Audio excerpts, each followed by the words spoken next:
Welcome back to our BCBA mock exam channel. Let me start with something that causes a lot of unnecessary stress for BCBA candidates. You hear that the BCBA exam pass rate is around 50%, and the immediate reaction is panic. People start thinking, does that mean the exam is extremely hard? Does it mean I might fail even if I study? But here's the problem.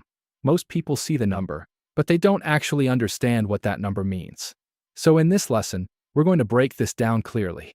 We'll look at the latest pass rate, why there are actually two different pass rates, whether the exam is getting harder, and most importantly, what you should actually do with this information as a test taker. The goal is simple. Stop reacting to the number and start interpreting it correctly. Let's start with the actual numbers shown on this slide.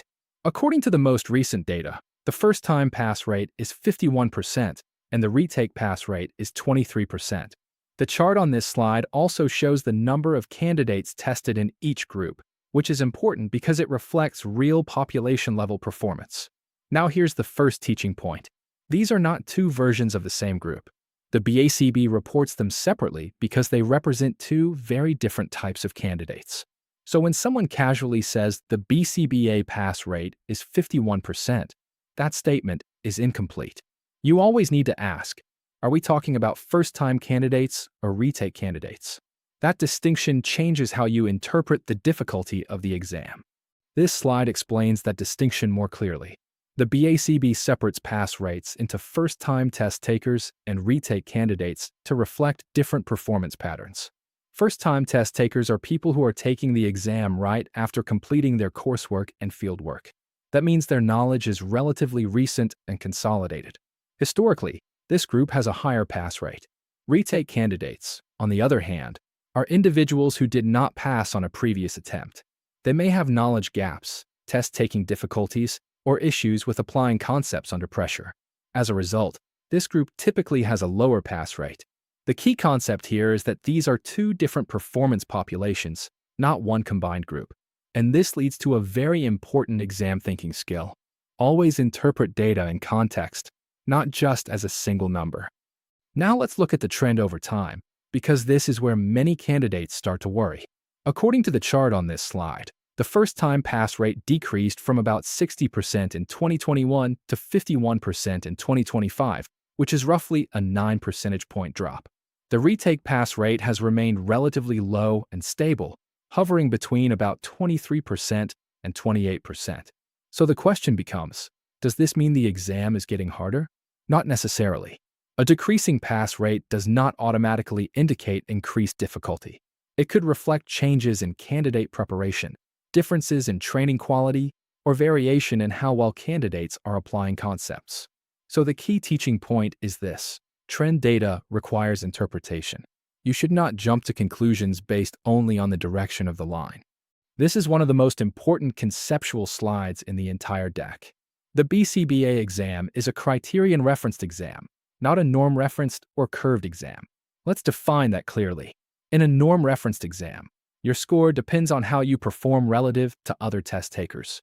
The passing threshold can shift based on group performance. But that is not how the BCBA exam works. In a criterion-referenced exam, the passing score is set in advance using a method like the modified on-off procedure.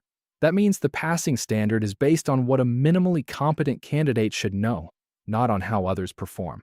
The slide also mentions statistical equating, which ensures that different versions of the exam are adjusted to have equivalent difficulty. So here is the key takeaway.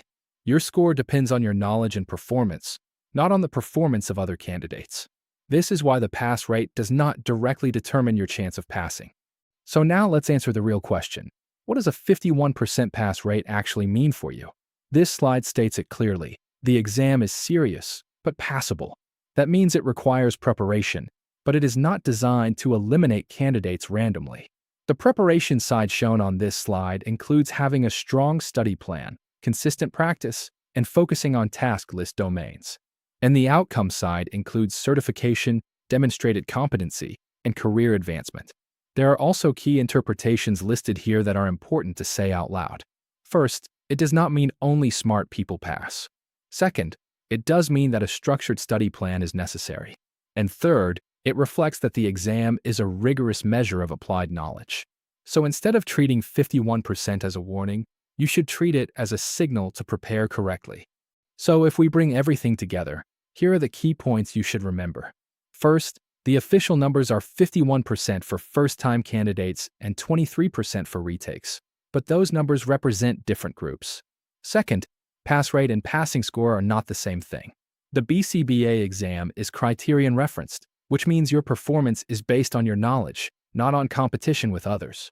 Third, your study foundation should be based on the official BACB blueprint and the current handbook, not random materials. And finally, confidence comes from practice. Not just reviewing notes, but practicing with questions that reflect the actual structure and reasoning of the exam. If you want to do that, you can build exam-style thinking using realistic practice at www.bcbmockexam.com. Because at the end of the day, the goal is not just to understand the numbers, it's to prepare in a way that leads you to passing.